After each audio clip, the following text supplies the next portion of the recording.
from around the world, Demetrius Angelo, founder and executive producer of the Urban Action Showcase and Expo virtual experience.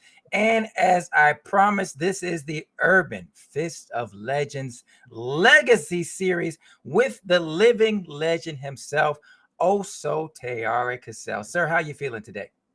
Well, I'm giving thanks for the blessings. And if I was doing any better, I'd be twins. That's what I'm talking about, sir. Now, before we get into this discussion, because we're going to talk about legacy, you're all about legacy, you're all about uh, explaining the root to the fruit. But before that, there's a lot of folks that act like they don't know.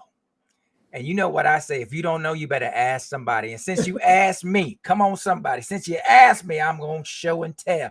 You know the name of the song.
Like I said, if you don't know, you better ask somebody. 1984 U.S. Capitol Classics.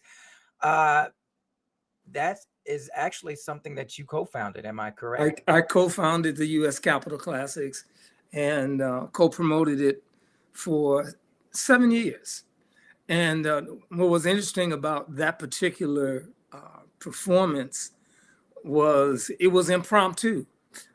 Some of the other national competitors had been working and demonstrating their talents and skill.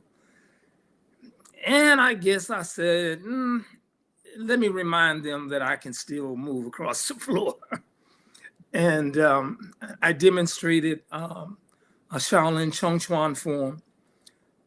I also did some beginning movements to the Kupigana of the Kyongo Cha Mkono, the shackle hands system, and then my snake ground fighting. And I had a really good time, and apparently it was received well. So I'm really pleased. But before I do anything further, I have to do what I always do, and you know what's coming. Yes, sir. In the name of God, the beneficent, the merciful, the given saint of all life, from whom all blessings flow and to whom all praise is due. We gather and honor you by all of the names that you are known, and we ask for continued blessings for Demetrius Angelo, all of his parents, all his family, and everyone who's watching and who is a part of this. Let us continue to work in the light, and let us continue to do our best. And for our ancestors, for the names we know and the names that we don't know, we honor and praise you today, and thank you for lighting the way. Ashe. All right. Thank you, sir. Appreciate all those blessings. You have a few fans on. Robert Samuels. He just quoted here. I'll show it to you what he just said. He just gave you some love right here. Yes, all right. My boy Jimmy Manfredi in the house. Twisting Tiger in the house, y'all. He's letting you know you got folks giving you love. You got anonymous folks giving you love. This man don't even want to tell you his name. This man right here, it could be a woman. I don't know. I might, be wrong when I said that. But sir, let's take us back to the beginning. You want to talk about legacy, you want to talk about lineage. Let's talk about your legacy. Let's talk about how you started, what styles you started, and when did you start? Because people think you still 17. Somebody raised my age to 21 the other day, but I said I'm gonna go with that. Even though officially on February 15th, that's when I'm gonna turn 30. And so I'm just gonna go ahead and go with that. Okay. But I started back in '64 in Chicago. And my very first teacher is Grandmaster James A. Jones Jr., affectionately called Jimmy Jones. And it was an introduction because of a neighbor that I had seen when my family moved further south in Chicago to a middle class neighborhood. But because we moved in, of course, the white flight happened and everybody started moving out. But before they moved out, there was this one teenager who I saw from my back porch who was in the backyard and he was chopping at bricks. And I thought that was the craziest thing in the world and couldn't understand it. So I went next door and he opened the door, a little shocked to see this face. But he told me that he was doing karate. And I'm going, what? What's that? And he had a book, Super Karate Made Easy. And I was flipping through the pages and I saw it. And I said, this is really interesting. And I handed him back the book. And I immediately said to myself, you can't learn this from a book. So I went to my father and told him I was interested. And he found the Southtown YMCA. And I walked into the class. September 8th is my anniversary. And there he was with some of the grown men who were in the class. And I started. But the thing that's important about it is that I was an experiment. Grandmaster Jones had never taught children before. So everything that he was showing me he had to scale certain things down because I'm just a kid. But I had these men who were in the class as well, and they pushed me. They beat me, not abuse, but they pushed me hard. They hit me, and they made me improve my skill. Number one, because I was faster than them. Hey, but I learned to duck and slide and get away from things. But they caught me several times. And what I appreciate about that experience is that they helped me to not be afraid. So no matter how big, muscular bound, whatever size you are, it never phases me. So that's one of the things that they did. Plus, let me also throw in, well, it's going to come up later. All my heroes are Black men and women. So from the martial arts, my lineage is through James A. Jones Jr. But I was around Lou Friend, Robert Brown, Raymond Cooper, later who became my teacher as Nganga Mfundisi Talona. These are the men in that area who had a reputation of fighters. My teacher, Talona, he defeated Mike Stone in the 1963 championships. Sadly, because of Robert Trias and some others, they stole it from him. But I have a history with Robert Trias too, and he ain't nothing but a stormtrooper. And well, anyway, it wasn't a good time in Chicago in the 60s, in the late 50s and 60s. I don't know if you can hear me. I can't hear you. Thank you. What style was it?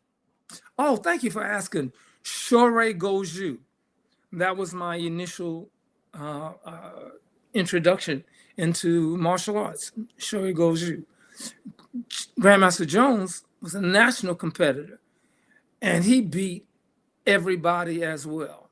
The only other person I think who rivaled would be Steve Muhammad and Victor Moore, who I've met as teenagers.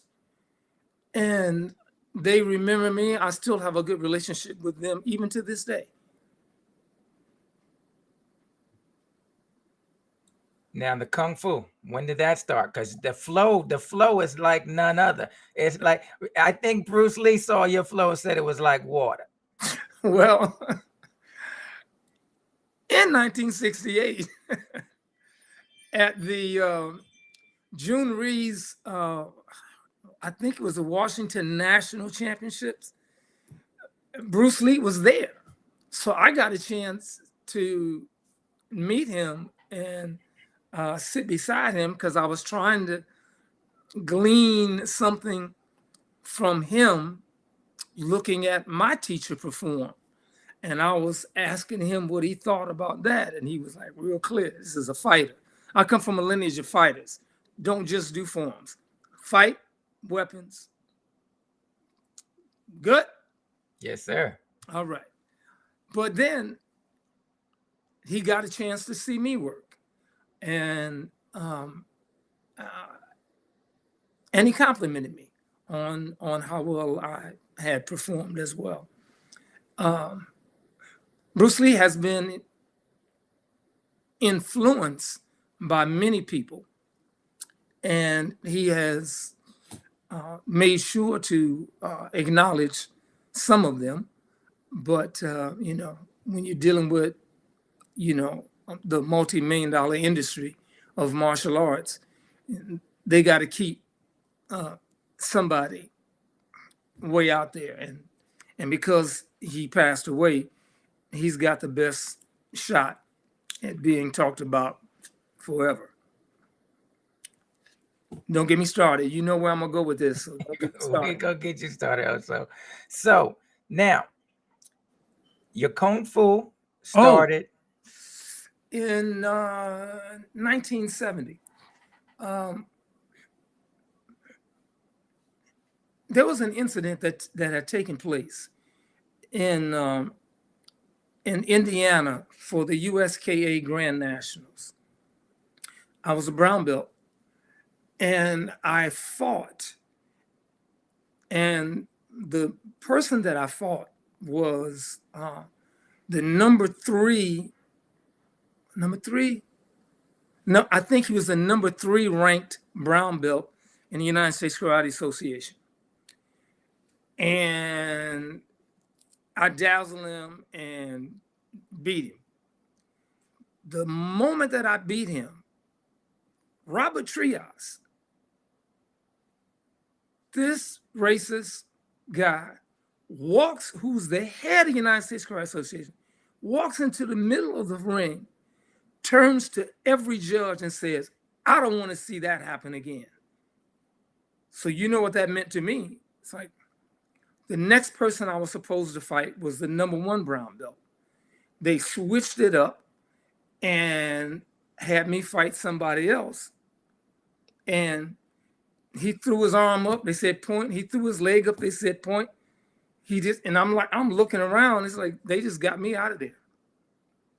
Now, the reason why that happened, well, we know why, but what caused me to change was I had an issue with how these Europeans were controlling everything and not giving these African Americans, these Black folks, an opportunity to shine.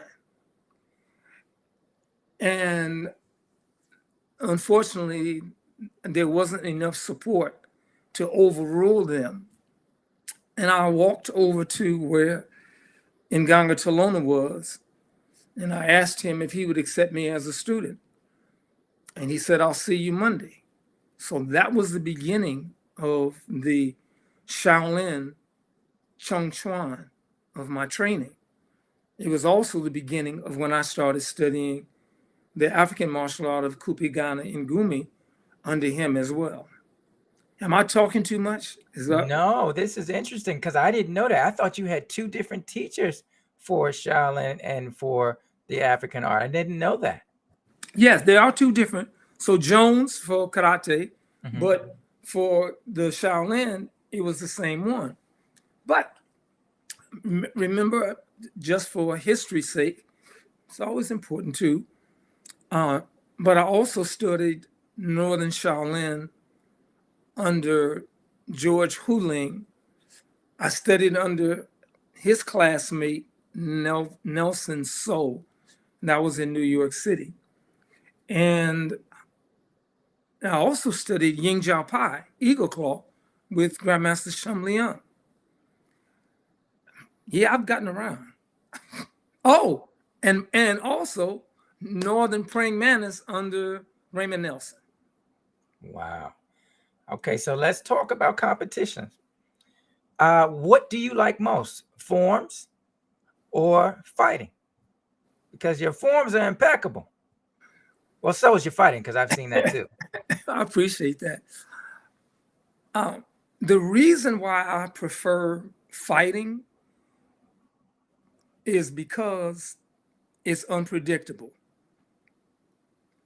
And you're training, you're practicing, you have an object, a goal in mind, and the person that you're working against doesn't want you to accomplish that. So you have to make the adjustments. You have to be strong, fast, agile, and have no fear. Every now and then, I'm not sure if you remember, Abbott and Costello had this routine where they would come out and there was going to be a boxing match. And Lou told him, he said, listen, when you're out there, give him the old 1-3. And Abbott said, don't you mean the 1-2? He says, no, 2 is what you're going to get. So you have to have that flexibility and to be able to make the adjustment. I fought. Oh my God! I fought in Detroit, Michigan, one year, and I'm ready to go. And this young man, he threw a roundhouse kick, he threw a back kick, and a back fist on me. All three landed. Boom, boom, boom. I'm ticked off, as you can imagine. And then we squared up again, back into the fighting stance. And this guy decided he was going to do the exact same thing on me again. Roundhouse kick, back kick, and a back fist. And all three landed. So, now the part that's important about this is that I was in, I think, 71. That was in 71. In 76, I was in the Battle of Atlanta. And we were changing, to get ready to go out and spar. And this young man walked up to me and he said, this is after magazines and the covers that I've been on. And he walked up to me and he said, you don't remember who I am, but I fought you in Detroit. And I said, stop. And I had one of my students there. I said, what do I tell? He said, oh, is this the guy that hit you with the roundhouse kick, a back kick, and a back fist? So I looked at him and I said, I tell everybody that story. I tell everybody. But you ain't going to do that today. Sorry. Yes, sir. Yes, sir. Now, when did you first start teaching? Did you open an official school or just teach privately? Oh my God, you really set me up on this one. I was, I would help instruct at both of the schools, at Grandmaster Jones School as a kid, but I knew better. I knew all the material. And then plus at Grandmaster Telona's school in Chicago Heights. But I was just assistant instructor. The very first time that I really was teaching martial arts on my own was because of Grandmaster Ron Van Cleef. You know the story. Do you want me to tell it? I do, because they need to know the story. So I've known of Van Cleef since '67 when he came to Chicago and fought in the Midwest versus East and West Coast, and we won Midwest. Bill Wallace was also. Bill Wallace used to come to my school in Chicago to train with Grandmaster Jones as well.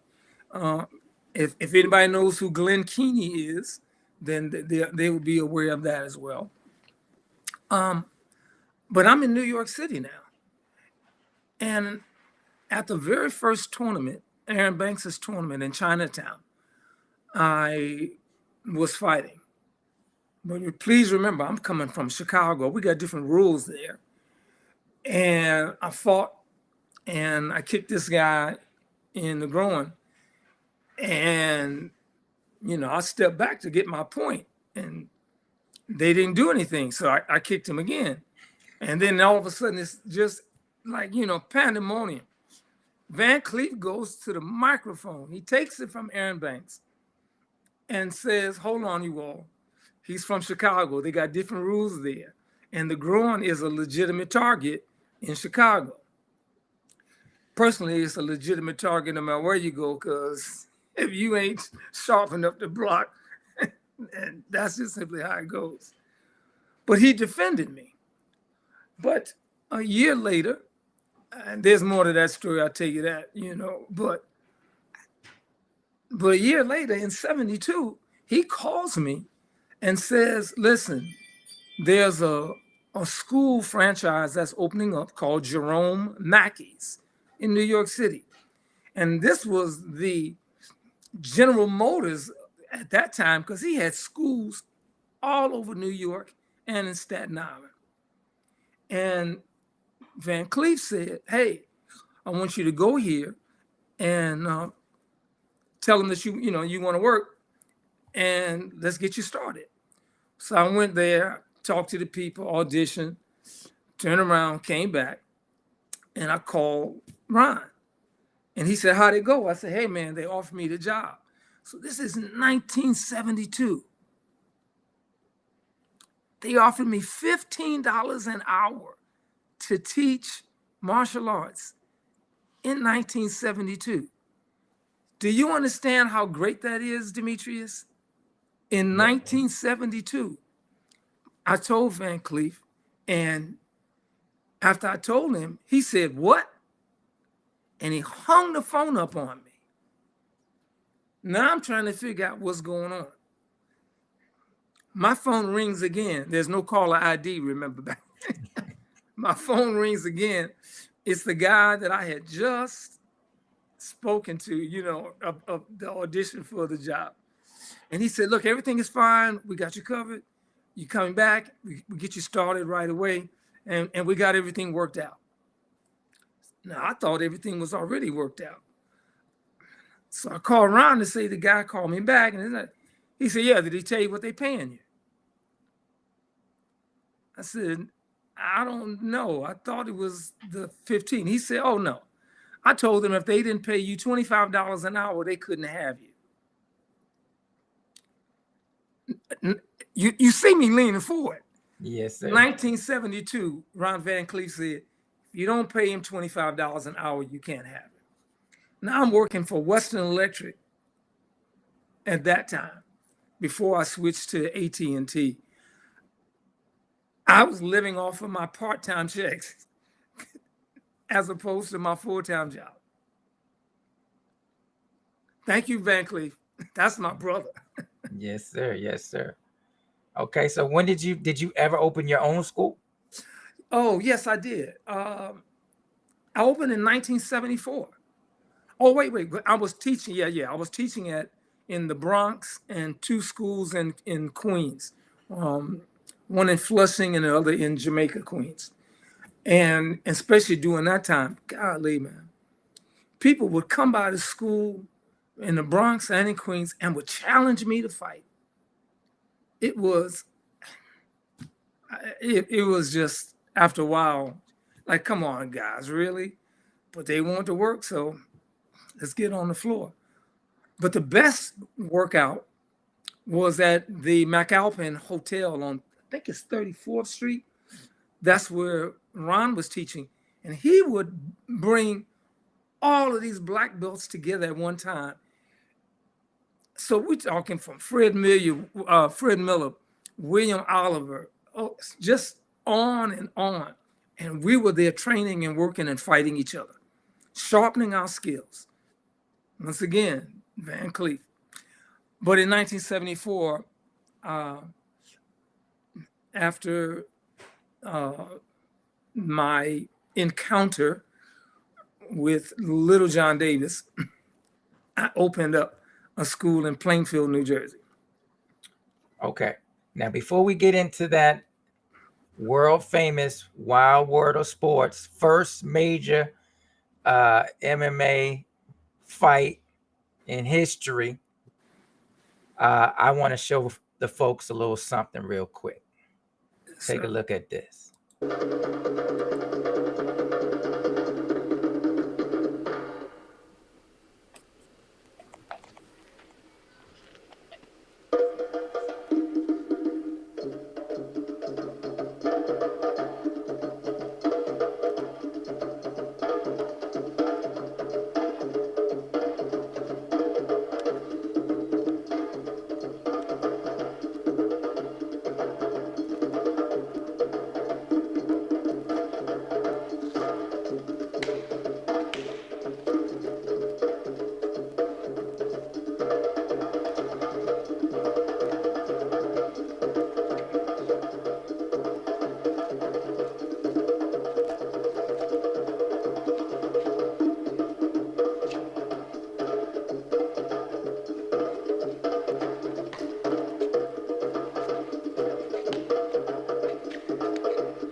Yes, sir. That's in Egypt at the temple in honor of Heru.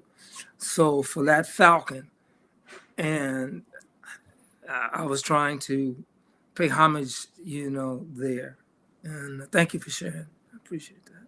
Yes, sir. Yes, sir. Okay, now let's talk about history. Wild World of Sports. Is that not correct? Break Well, that down for everybody because it's historic. It's the first for martial arts. You know, huge audience around the world broadcasted. So let's talk about that. well, the one thing that stands out the most is that, especially at that time, ABC's Wide World of Sports had more viewers than ESPN and a whole bunch of other channels combined, even now. It was the initiator or the originator, the man who thought of it was Grandmaster Aaron Banks. But it goes further back because this is 1974, but I've been in New York since 71 and competing. But it took me a good 2 years before they finally decided to acknowledge me. About a magazine, I should say. In 72, I think I got something.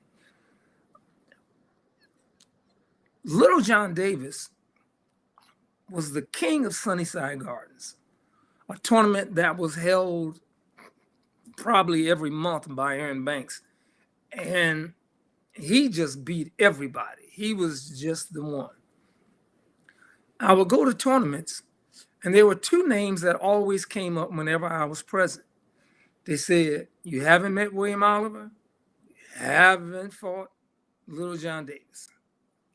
So I would show up. They weren't there. But I showed up at this one tournament, Sunnyside Gardens, and I'm in the corner ring in the back. And Grandmaster Moses Powell was the center referee. I don't know who Moses Powell is, but he's the center referee. And all of a sudden you hear this commotion and people are talking and you hear this, Little John was coming in the building and he's walking down the thing, just like the king, just deciding I'm showing up now. And then whoever's left, that's who I'm going to be. But I'm working. And all of a sudden, when Little John comes up, Grandmaster Powell stopped my match. He stopped it. He turned to Little John and he said, "Watch him." So that was my first introduction. Then I got a chance to see Little John perform later. And I thought, wow, this is amazing. This dude is fast. But out of all of the years in New York City, we didn't fight until the creator said, "I'm going to put you in Madison Square Garden, the mecca of sporting events, in front of 19,567 people, with 20 million people watching it from around the world through ABC's Wide World of Sports." That's history. Yes, sir. But there is a little thing that I always like to throw in. Grandmaster Jeff Smith and I bring it up more than him, but he does every now and then when he reminds me that he had 50 million people watching him fight when he was on the undercard of Ali and Frazier. But that's only 30 more million. So we were not going to really count that, okay? Jeff, we ain't counting that. And you had Ali as a lead in. Come on, man, really? Now, what year and what's the date so people can look it up? They're going to look it up on YouTube. June 2nd, 1974.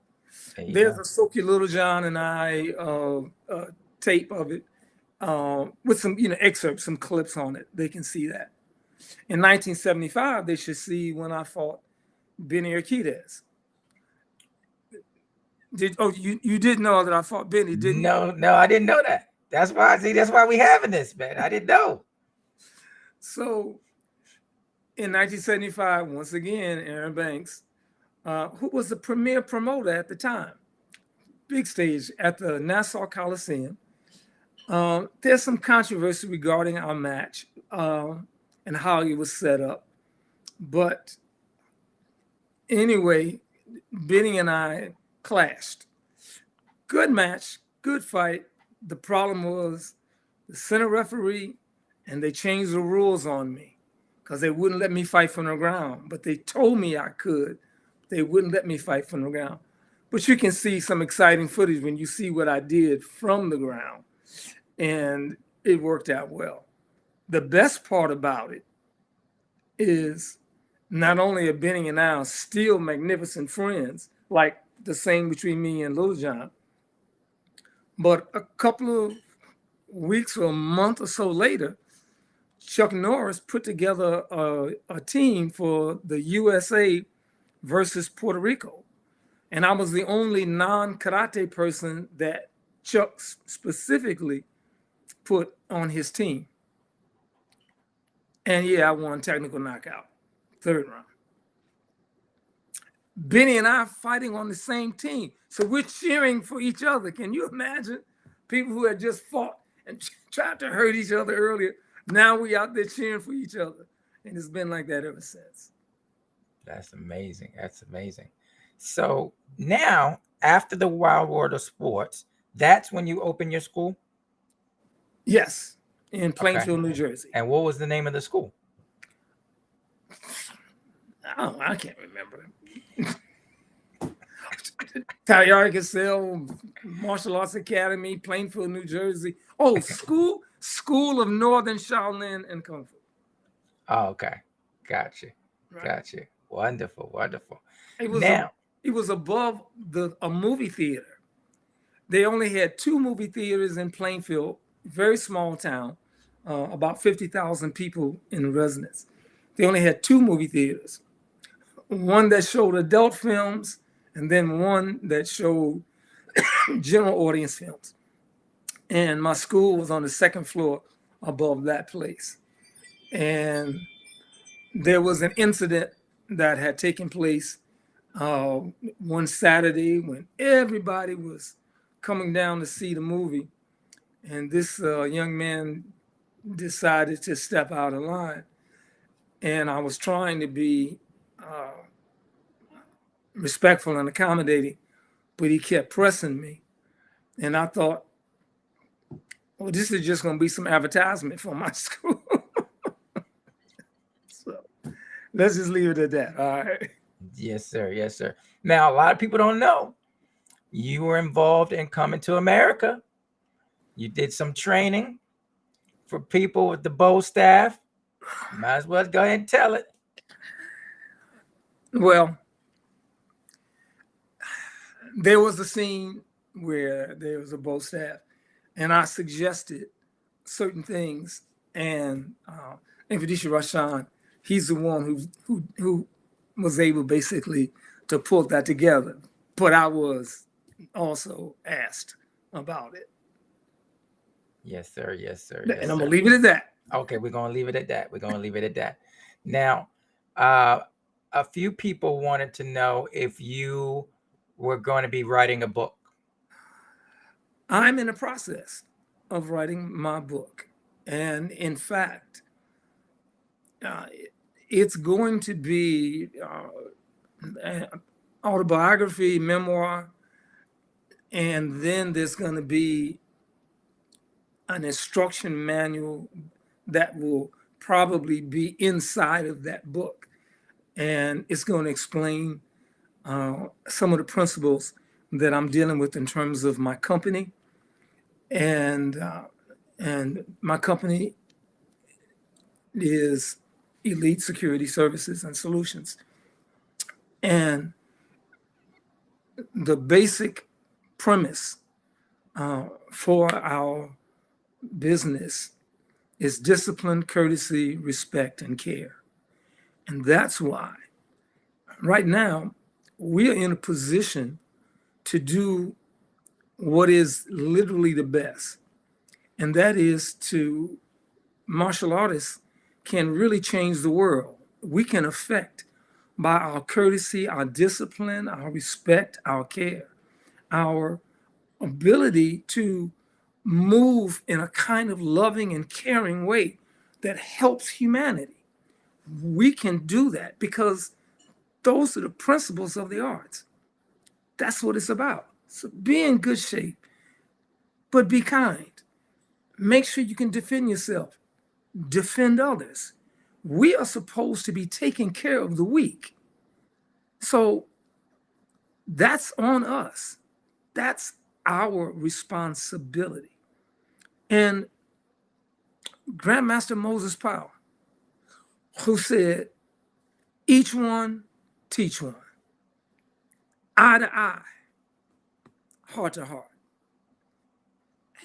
Grandmaster Ronald Duncan, whose ability to teach ninjutsu, the first person in this country, for him, it was a humbleness that he possessed and demonstrated.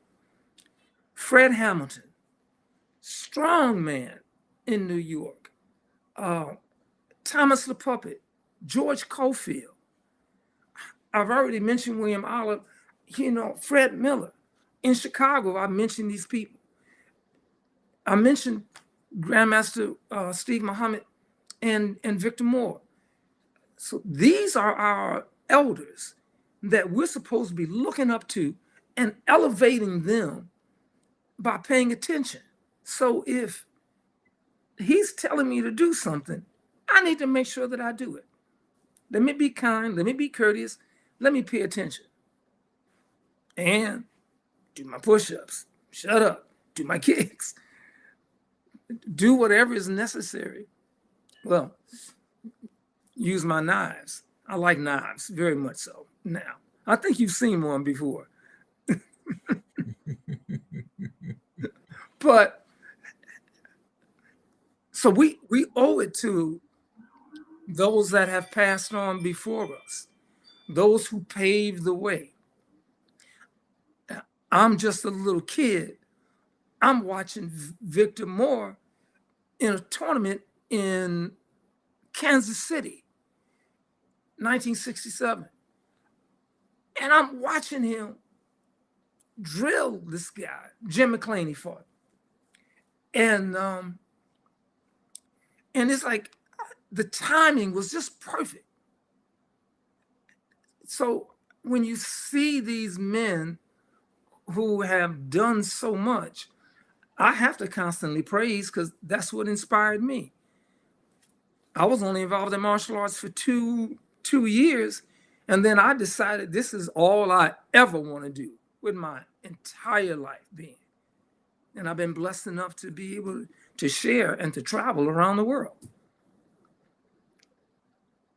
Now, do you still teach at all, or you just consult? What do you do now?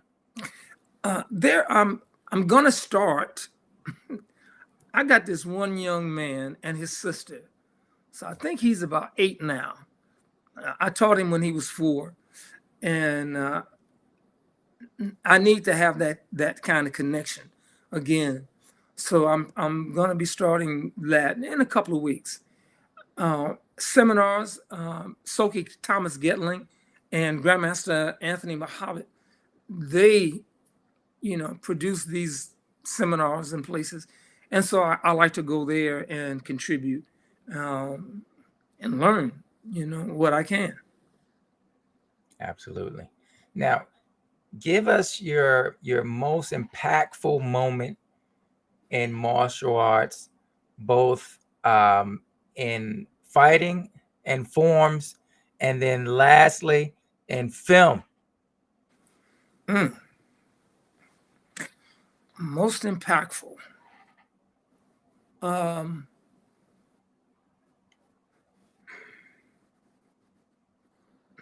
Oh,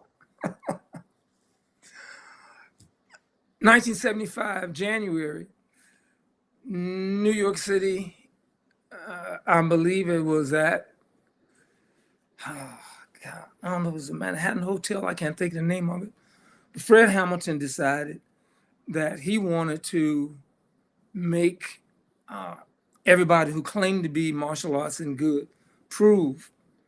And so he had a bare knuckle, full contact knockout tournament. So the only people who showed up were the people who were willing to stand in front of somebody and take the blows. I was there. That one was important because, again, that was about demonstrating that I can do this, but no fear. And made me realize, yeah, there are times when you got to meet people that's going to come at you like this. I mean, I've had street fights before. Don't get me wrong. I pray a lot. I do a lot of good. I do my best.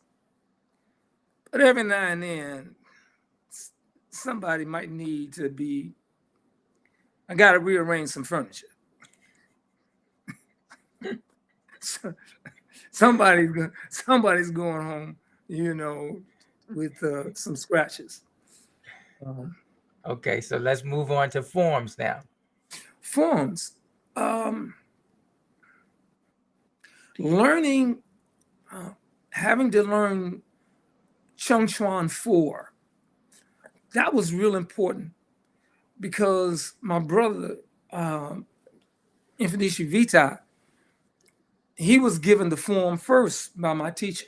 I really wanted that form. But Vitae would practice that form. It's got 300 moves in it. And he would just practice it over and over and over. He would get up in the morning at 7 o'clock, and then by 5 o'clock, he would still be working on that form. And he would just mark it off. So I got it. And there's another form, it's called Bagua Dao. So it's a curved sword. Those are the two forms that Vitae owns them. I can practice them. I've done them.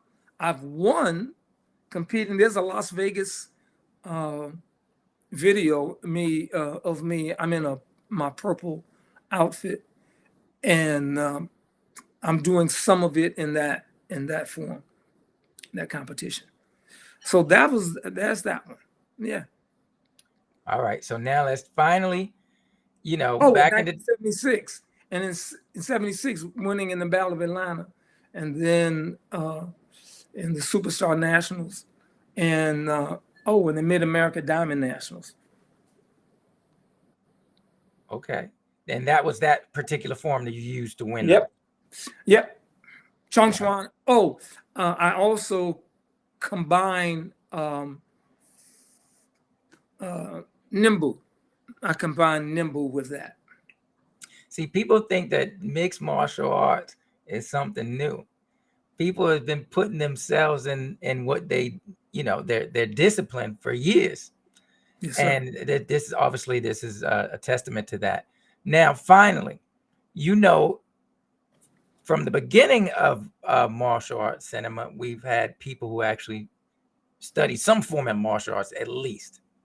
So in cinema, tell me who you like. It could be from any era, as far as their martial arts prowess.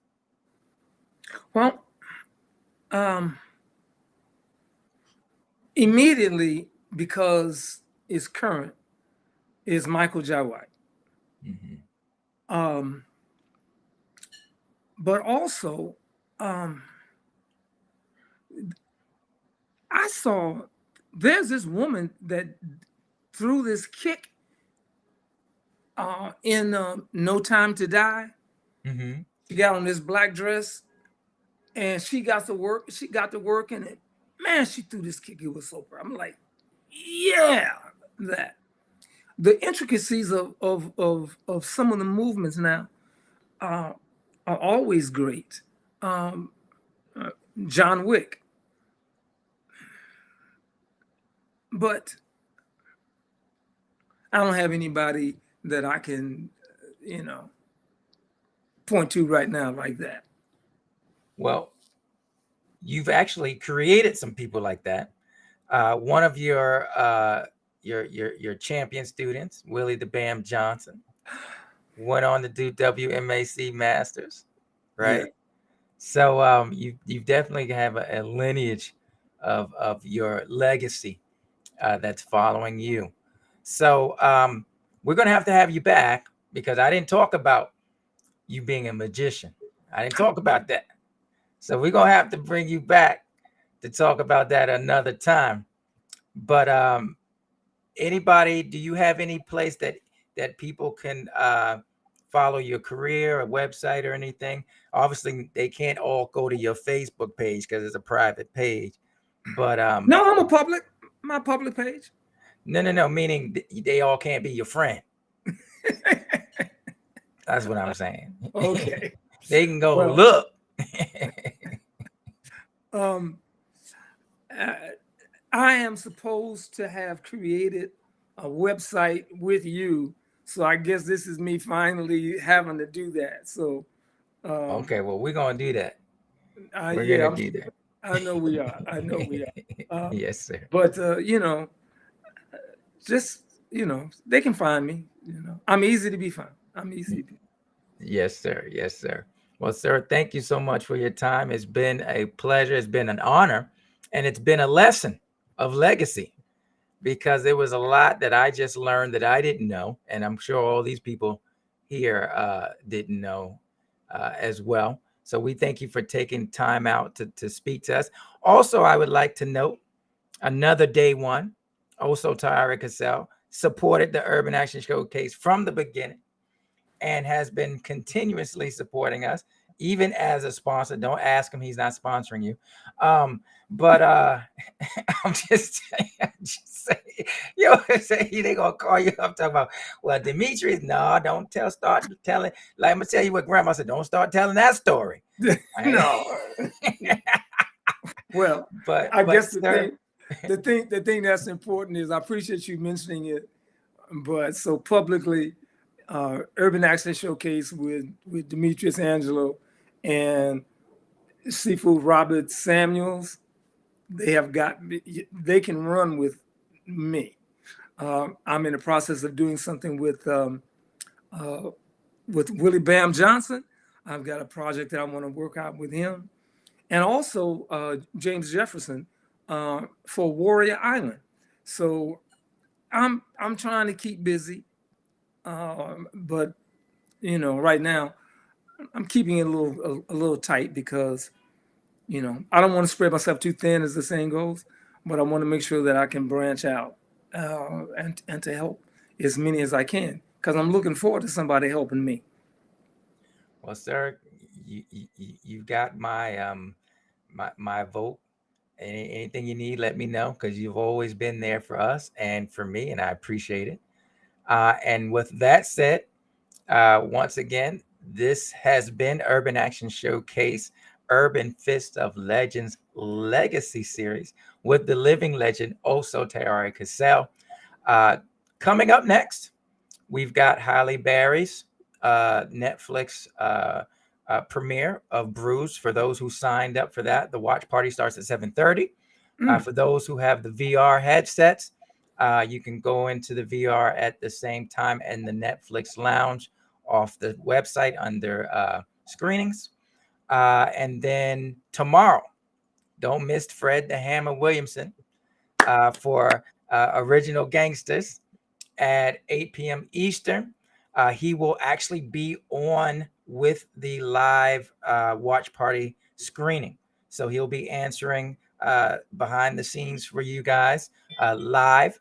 And then at 10 p.m., he will be here live with us with Les Fry from Native Brown Media to talk to him about the 25th anniversary of Original Gangsters and the 45th anniversary of Death Journey. So you guys stay tuned and come back with us tomorrow. But until then, sir, thank you so much. Love and appreciate you. Back at you, sir. We're gonna change the world. We're gonna affect it in such a positive way. Thank you for your help. Yes, sir. All right. Stay safe.